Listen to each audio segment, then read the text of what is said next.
Men have fought over the Riverlands since the Dawn Age, though that's to be expected of things that rest below the neck.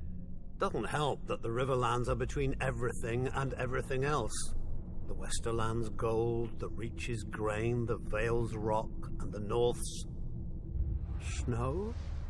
House Mud once ruled as the kings of the rivers and hills, but after 1,000 years their line was exhausted and fell to the Storm Kings, who fell to the Ironborn.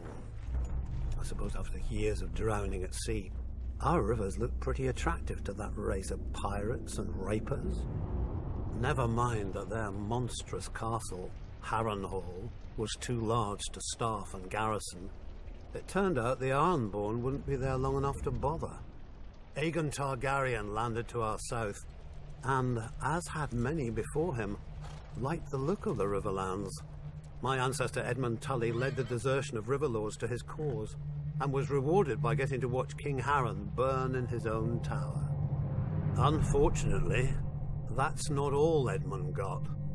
House Tully was named the Lords Paramount of the Trident, which means we had to keep in line all those lords who hadn't governed themselves for thousands of years. We were now responsible for aiding the Malisters at Seaguard against the pouting Ironborn whenever they got cheeky. For settling Harrenhal on families stupid enough to think its curse would skip them after devouring all previous families. For keeping the Blackwoods and Brackens from wiping each other out and giving us 2 more castles to deal with. For keeping the Freys in their place and out of others' pockets. For marrying off our sons and daughters wisely enough so we didn't follow House Mud into, well, the mud. Yet under the Targaryens, the Riverlands knew a peace we hadn't had for centuries, if ever. But like all good things, sooner or later it all goes to shit. And our shit had a name. Aerys Targaryen. Westeros has had its share of mad kings, but usually they had the sense not to bully more than one powerful house at a time. Aerys soon blundered into a triple alliance. The North, Stormlands, and Vale rose against him. But of course, where do you think most of the blood was spilled? My brother Hoster guaranteed the answer to that with the marriage of my niece to Eddard Stark, the Warden of the North. At least Hoster didn't send her to Robert.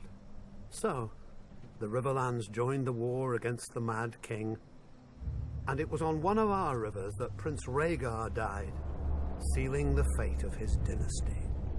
Robert was a great soldier and a horrible king.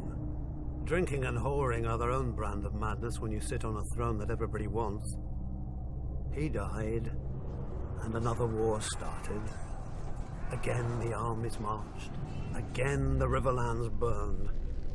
If Westeros isn't careful, pretty soon our people will grow some sense and abandon this place for a safer realm, like the Dothraki Sea.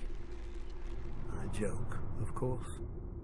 The Riverlands are our home, and God's help us, we love it. Still, as they say, the king eats and the hand takes the shit. The same is true of the Riverlands. The 7 kingdoms piss, and the Riverlands change clothes.